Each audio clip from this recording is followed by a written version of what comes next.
এক কাপ চায়ে আমি তোমাকে চাই। চা মানেই নস্টালজিয়া, আবার চায়ের কাপেই তুফান তোলে কত কিছু।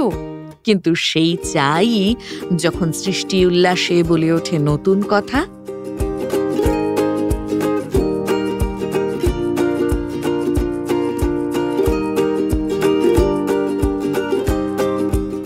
এক চুমুকেই সব সারবে। হ্যাঁ, জ্বর থেকে সর্দি কাশি গলা ধরা, এই চাই নাকি রয়েছে এক মহৌষধি। টালিগঞ্জে নেতাজি নগর এলাকায় এলে মিলবে অভিনব পেয়ালার অভিনব এক চাওয়ালার খোঁজ, যিনি বানাচ্ছেন লঙ্কা চা।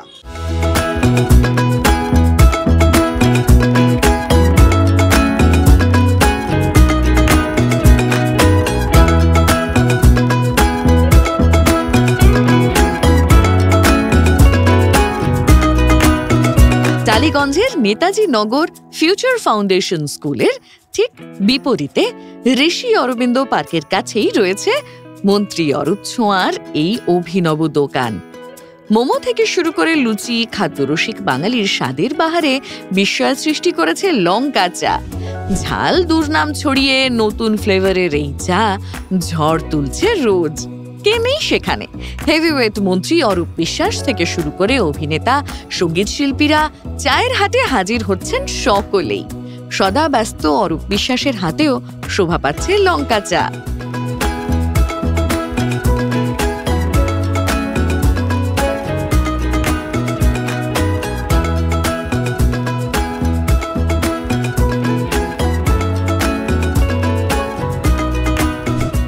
বিশেষ পদ্ধতির কাঁচা লঙ্কা, সঙ্গে আনুষঙ্গিক অনেক কিছুতেই মন কাড়ছে মনোমোহিনী এই চা। কিন্তু কি বলছেন স্রষ্টা? যুগল সাহা বলে এক ভদ্রলোক, উনি আমার খুব ক্লোজ।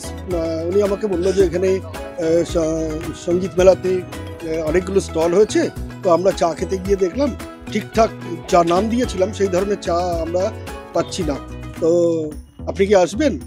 তো আমি একবার দেখতে আসলাম, এসে দেখি এই জায়গাটা খুব সুন্দর, আমার বেশ পছন্দ হয়। তারপরে আমি ইচ্ছা প্রকাশ করলাম, না আমি দোকানটা করবো এখানে সঙ্গীত মেলাতে। তো তারপরে সঙ্গীত মেলাতে এখানে এসে আমার হাতের লঙ্কা চা খেয়ে অনেক মানুষ মোহিত হয়েছে। তারপরে দাদাও বললেন যে, দাদা মানে এই অঞ্চলের বিধায়ক যিনি অরূপ বিশ্বাস, উনি বললেন যে আপনি লঙ্কা চাটা কী দিয়ে বানান, আমাকে একটু দেখান তো। তখন উনি দেখলো যে আমার যে ধরনের মেটেরিয়ালস, মানে যেরকম ধরুন কাঁচা লঙ্কা, তারপরে দার্জিলিংয়ের পাতা, তারপরে একটু বিট লবণ, এর মধ্যে সবই অর্গানিক ব্যাপার, হ্যাঁ, লেবু। তো তখন উনি ভাবলো যে এটা শরীরের জন্য কোনো ক্ষতিকারক নয়, ঠিক আছে আমি তো খাচ্ছি, ঠিক আছে আপনি এই চাটা করুন। শুধু চায়ের ঝাঁঝই নয়, চায়ের বসে নাকি কমতে পারে বয়সও। আমি রিসেন্টলি দুটো চা আমি মানে মানুষকে দিতে চাই নতুন, যেটা হচ্ছে কাশ্মীরে কাওয়া চা পাওয়া যায়, সেটা কলকাতায় আমার দোকানে পাওয়া যাবে, আর কাওয়া গ্রিন টি, এটা শরীরের জন্য খুব ভালো। আর একটা আমি দেখেছি, আপনাকে যদি আজকে থেকে আমি চা খাওয়াতে শুরু করি, একটা লেমন গ্রাস বলে একটা চা আছে, সেটা আমরা করছি, এই দোকানেও দিচ্ছি, ওই দোকানেও হয়। তো আপনি যদি কন্টিনিউ এটা খেতে থাকেন, আজ অবধি যা বয়স হয়েছে আপনার এখানেই থেমে যাবে। আর আপনি আসছেন তো, আপনি যদি খান তাহলে আপনি বেশ উপভোগ করতে পারবেন, সুন্দর সুঠাম শরীরের মালিক আপনি হবেন। যারা ঘরে বাইরে সঙ্গীত চর্চা করেন বা বাচিক শিল্পী, তাদের জন্য হাওয়া বদলের সময় প্রয়োজনীয় এই চা। বাদ নেই রাজনৈতিক মুখরাও। লঙ্কা চা খেতে আজকেই এলাম। লঙ্কা চার নাম প্রচুর শুনেছি। আমার হাজব্যান্ড বারবার বলেছে, সে এসেছিল, খেয়েছে। মন্ত্রী অরূপ বিশ্বাস তিনিও বলেছিলেন যে এইটা একটা অভিনব চা, এবং তিনি মানেই একটা অভিনবত্ব সবসময় থাকে। তা আজকে আমি এই চাটা সত্যি একদম অন্য রকম একটা ফ্লেভার, এবং গন্ধটাই এত সুন্দর লাগছে। এটা অরূপ দাও আগের দিন বলছিলেন যে এই চাটা খেলে বলছে গলায় খুব ভালো এফেক্ট হচ্ছে, মানে স্বর আওয়াজটা খুব ভালো খুলে যাচ্ছে। তা আমি আজকে টেস্ট করছি, আমার তো খুবই ভালো লাগছে। উদাত্ত কণ্ঠে গানের জন্যেও নাকি কার্যকরী এই অভিনব পেয়ালা, গলা খুলে যাবে। চা খেতে খেতে কি গান মনে করবো? ধরো কিশোর কুমারেরই গান আছে, ধরো এক কাপ চা মুখে তুলতেই মনে পড়ে যায়, অবশ্যই লঙ্কা চায়ের কথা মনে পড়ে যায়। এখন আমি গায়ক হিসেবে এটা বলতে পারি যে আমাদের গলা প্রায়শই, বিশেষ করে সিজন চেঞ্জের টাইমে তো ভীষণ ডিস্টার্ব করে, খুবই ডিস্টার্ব করে। যখন এখানে শীতকালে সঙ্গীতমেলা হচ্ছিল সেদিনকে আমার গলাটা খুব ডিস্টার্ব ছিল।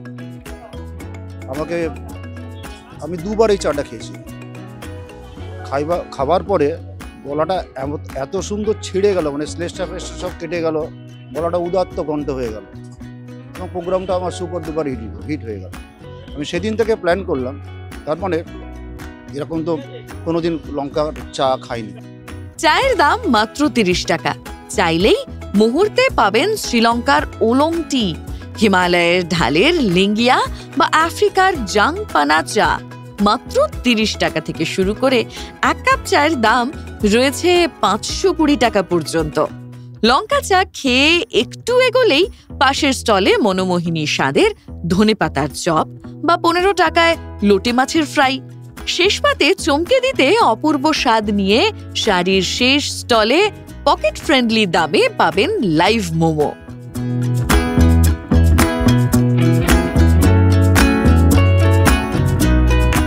নেতাজি নগরের ঋষি অরবিন্দ পার্কে শীতের শেষে সঙ্গীত মেলার সঙ্গে নয়া ফুটপাথ চালু করেন বিদ্যুৎ মন্ত্রী। টালিগঞ্জের 7 গরিব পরিবারকে পৃথকভাবে স্টলও করে দেন তিনি। 7টি স্টলের নামকরণ করেছেন টিম অরূপের 4 মিডফিল্ডার কুনাল, অরূপ, যুগল, সুমন। এখানে আড্ডাটা কেন সেটা যদি জিজ্ঞেস করেন, গত সঙ্গীত মেলা পরপর প্রত্যেক বছরই সঙ্গীত মেলা এখানে আসা হয়। আমাদের অনেক অভিনেতা বন্ধুরাও আসেন, প্রায় 7 দিন ধরে চলে সঙ্গীত মেলা। এবছর একটা নতুন আবিষ্কার হলো এবং প্রচণ্ড জনপ্রিয় হয়ে গেল, সেটা হলো এই চায়ের স্টলে লঙ্কা চা। প্রথম দিন কৌতূহল নিয়ে এসেছিলাম লঙ্কা চাটা আবার কি, কারণ আমরা তো ধরুন এলাচ দিয়ে চা খেয়েছি অনেক জায়গায়, তারপরে আদা দিয়ে চা খাই আমরা, কিন্তু লঙ্কা চা। তো তারপরে এসে দেখলাম এই সেম কাপ, সেম লঙ্কা আর সেম টেস্ট। তো তখন রেগুলারই এটার ফ্যান হয়ে গিয়েছিলাম এবং আমাদের বহু বন্ধু বান্ধব যারা শুনেছে তারাও এসছে। এবার সঙ্গীত মেলা শেষ হয়ে গেছে কিন্তু লঙ্কা চা থেকে গেছে এবং এটা থাকবে এখানে, আমরা যা জেনেছি। তাই মাঝে মাঝে মনে হয় যে ওই ছোটবেলার যে চায়ের আড্ডা সেটা আবার এখানে ফিরে এসছে, অন্তত এই লঙ্কা চার জন্য। আমরা আসি, বসি, গল্প করি, একটু লঙ্কা চা পান করি, এই দারুণ ব্যাপার। আমি এই লঙ্কা চা আজকে প্রথম খেলাম। মানে অসীমদাও জানে যে আমাদের স্টুডিওতে ইটিভিতে যখন কাজ করতাম তখন একটি ছেলে ছিল চা করতো, সে আজকে দাদা আনারস, আজকে দাদা আম এরকম বলে বলে চা খাওয়াতো, কিন্তু আজকে দাদা লঙ্কা করেনি কোনোদিন। তো লঙ্কাটা আজকে পেলাম, বেশ ভাল লাগছে এবং আমি বলতে পারি যে আসবো মাঝে মধ্যে, অন্তত লঙ্কা চা আমি নয় আমার ফ্যামিলিকে নিয়ে আসবো খাওয়াতে। চায়ের দোকানে ঝড় তোলে রাজনৈতিক আলোচনা থেকে মনের কথাও, আর সেই মনের কথা বলতে বলতে যদি কোথাও গিয়ে অভিনব এক চায়ের স্বাদ পাওয়া যায় তাহলে মন্দ কি, এমনটাই বলছেন প্রায় প্রত্যেকে। ক্যামেরায় সুমন দাস এবং গতিন কুণ্ডুর সঙ্গে রমেন দাস এবং কৃষ্ণকুমার দাসের রিপোর্ট, সংবাদ প্রতিদিন.in।